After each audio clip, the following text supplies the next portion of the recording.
আসসালামু আলাইকুম গাইজ, আপনারা কেমন আছেন? আশা করি ভালো আছেন। আলহামদুলিল্লাহ, আমি আপনাদের দোয়া ভালোবাসা আল্লাহ পাকে অনেক অনেক ভালো রাখছে। আর একটা কাজের ভিডিও নিয়ে আসলাম।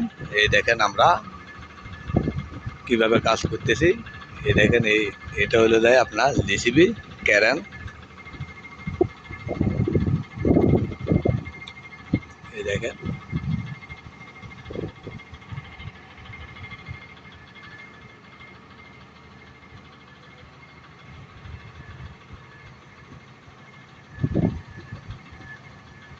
ওই উপরের দিকে কাজ করতেছে, আমার লোকে উপরে কাজ করে দেখেন।